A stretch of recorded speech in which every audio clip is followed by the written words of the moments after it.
తెలుగు రాష్ట్రంలో పార్లమెంట్ ఎన్నికలు వాడివేడిగా సాగుతున్నాయి. ఎవరికి వారే గెలుపు కోసం హోరాహోరీగా తలపడుతున్నారు. అధికార కాంగ్రెస్ 14 సీట్లు గెలిపే లక్ష్యంగా ముందుకు సాగుతోంది.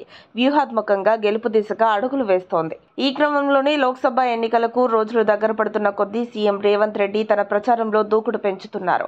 హన్మకొండలో కాంగ్రెస్ అభ్యర్థి కావ్య తరపున ప్రచారం చేశారు. ఈ సందర్భంగా టీపీసీసీ చీఫ్ రేవంత్ రెడ్డి మాట్లాడుతూ బీజేపీ పార్టీపై నిప్పులు చెరిగారు.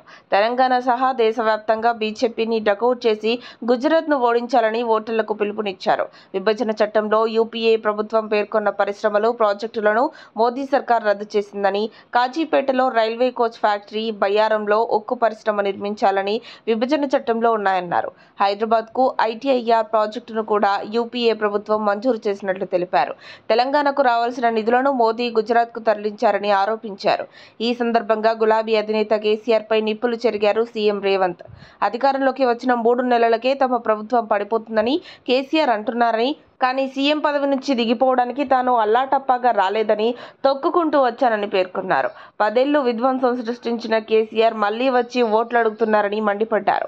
అసెంబ్లీ ఎన్నికల్లో ఓటమి తర్వాత కల్వకుంట్ల కుటుంబంలో మార్పు వస్తుందని భావించామని, రైతులకు క్షమాపణ చెప్పిన తర్వాత ఓట్లు అడుగుతారని భావించామని, కానీ అదేమీ జరగలేదన్నారు.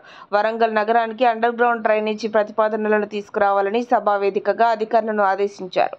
తెలంగాణకు రెండో రాజధానిగా వరంగల్ను తీర్చిదిద్దే బాధ్యత నాది. జరగబోయేది కేవలం ఎన్నికలు కావు.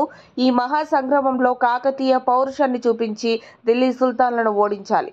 వరంగల్ కాంగ్రెస్ అభ్యర్థి కడియం కావ్యకి 1,00,000 మెజార్టీ ఇవ్వాలి.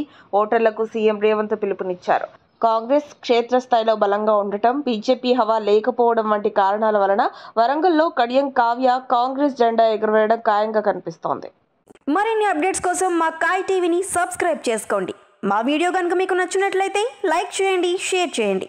మీ విలువైన అభిప్రాయాలను కామెంట్ బాక్స్లో తెలియజేయండి.